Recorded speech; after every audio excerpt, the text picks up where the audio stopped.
बिस्मिल्लाहिर्रहमानिर्रहीम, अस्सलाम वालेकुम रहमतुल्लाहि व बरकातुहू।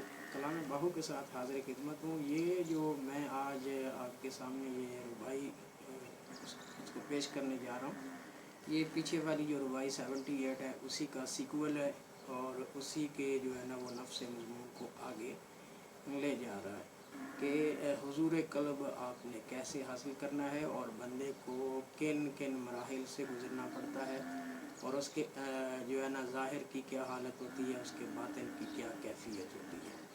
तो इसके अंदर उन्होंने जो है ना अपनी जो बातनी कैफियत है उसको बयान किया है और फिर जो है ना बंदे को वो रास्ता बताया है जिस पे चल के जो है ना वो बंदा हुजूर क़ल्ब हासिल कर सकता है, यानी अल्लाह ताला तक उसकी पहुंच और रसाई हो जाती है। फिर अल्लाह ताला उसका हो जाता है, जो वो कहता है अल्लाह ताला करता है।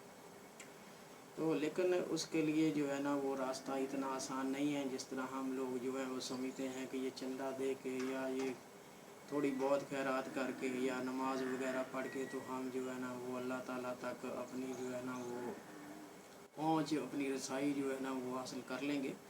तो इसके लिए एक रास्ता है और वो इश्क का रास्ता है और इश्क का रास्ता जो है ना वो अलाव और आग का रास्ता होता है, जहाँ बहुत सारी जो है ना वो कठिन मंजिलें आती हैं जिस पे बड़े बड़े जो है ना वो उनके दिल दहल जाते हैं और वो रास्ते से भटक जाते हैं।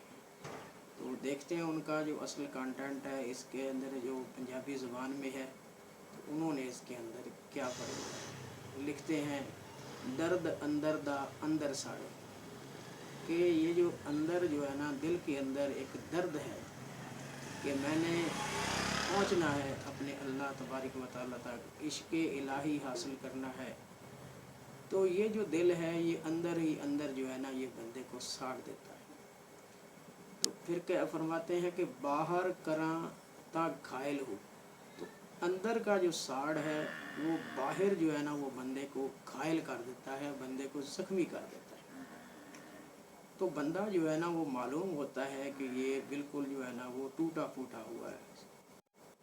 अब आगे फरमाते हैं कि हाल असाडा किवें हो जाना। हज़रत सुल्तान बाबू रहमतुल्लाह अलैह फरमाते हैं कि हमारा हाल वो लोग कैसे जाने जो दुनिया ते मायल हो, कि जो दुनिया वाले लोग हैं वो हमारा हाल कैसे जाने, हमारे अंदर क्या है, हमारे अंदर कौन सी आग लगी हुई है और हमारे अंदर जो है ना वो एक साड़ा है और जिसने हमारे बाहर को भी ज़ख्मी कर दिया। तो दुनियादार जो है ना वो इसको कभी नहीं समझ सकता।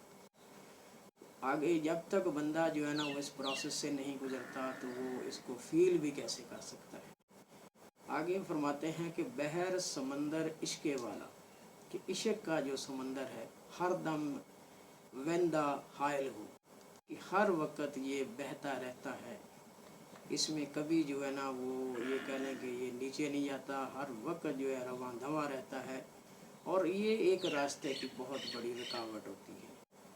तो इस जो इश्क का जो समंदर है इसको अबूर करना पड़ता है बंदे को। तो आगे फरमाते हैं कि पहुँच हजूर आसान न बाहू, कि अगर हुजूर क़ल्ब आपने हासिल करना है, अल्लाह ताला की हाज़री, अल्लाह ताला का कुर्ब हासिल करना है, इश्क़ इलाही हासिल करना है, इश्क़ रसूल हासिल करना है, तो ये कोई आसान काम नहीं है।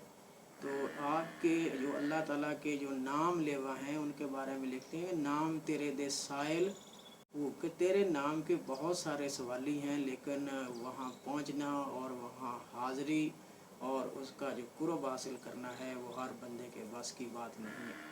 तो वहाँ जो कुर्ब, हाज़री और मकाम पैदा करना है वो बड़ा मुश्किल काम है। इसके लिए बंदे को जो है ना वो अपनी नफ़ी करनी पड़ती है, अपने आप को मिटाना पड़ता है और ये जो तमाम दुनियावी ख्वाहिशात हैं उनको अपने दिल से निकाल के मुकम्मल तौर पर अपने रब करीम जल्ला जलालहू की पैरवी करनी पड़ती है। लेकिन हमारा नफ्स चूँकि रास्ते में बार बार रुकावट बनता है, तो हर बंदा जो है ना वो जिस प्रोसेस से, जिस मरहले से, जिस इश्क के समंदर से हज़रत सुल्तान बाहू रहमतुल्लाह अलैह गुज़रे हैं तो उससे गुज़र नहीं सकते। Thank you so much to listen and watch the video. Please subscribe our channel if you like it, comment on it and share with your friends.